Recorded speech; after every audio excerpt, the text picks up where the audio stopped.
ছোট বোন, যার কথাই তুমি ঘর থেকে বেরিয়ে যাও, তোমার নিরাপদ আশ্রয় থেকে তোমার পিতা, যিনি তোমাকে লালন পালন করার সমস্ত দায়িত্ব নিয়েছিল যখন তুমি নরম ছিলে, টিস্যু পেপারের চাইতেও। এটার চাইতে নরম কেন বললাম? এটা চিনতে আমার ভয় লাগে না, তোমার ধরতেই ভয় লাগছে একদিন বয়সে তোমার বাপের। তোমার বয়স যখন একদিন তোমার বাপের সবাই বলছে, কিরে বাচ্চা করে নিবে না নাকি, মেয়ে হয়েছে যে রাগ, তুই বলে আস্তাগফিরুল্লাহ, মেয়ে হলে আমি কেন রাগ হবে, আল্লাহ যা খুশি আল্লাহ যা দিচ্ছে, ছেলে মেয়ে আমার কি, আমার ক্ষমতা আছে নাকি? কিন্তু আমার ভয় লাগে যদি ব্যথা পায়। যে তোমার দায়িত্ব নিয়েছিল, তুমি তার ঘর ছেড়ে চলে যাচ্ছ কার কাছে?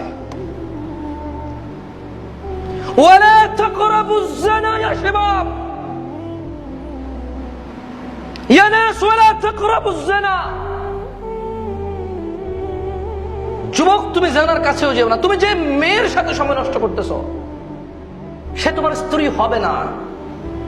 ইটস বিকজ তোমার বয়স 25 হলো তোমাকে ইম্যাচিওর মনে করা হয়। তোমার বড় ভাই তোমাকে 4 লাখ টাকা দিয়ে হুন্ডা নিয়ে দিবে, প্রতি মাসে তেল খরচ দেবে 3000, তোমাকে বিয়ে করাবে না, কারণ সে এখনো নিজেই বিয়ে করেনি। তুমি কেন অশ্লীলতার দিকে যাও? আমরা অক্ষম আমাদের ছেলে সন্তানকে বুঝাইতে।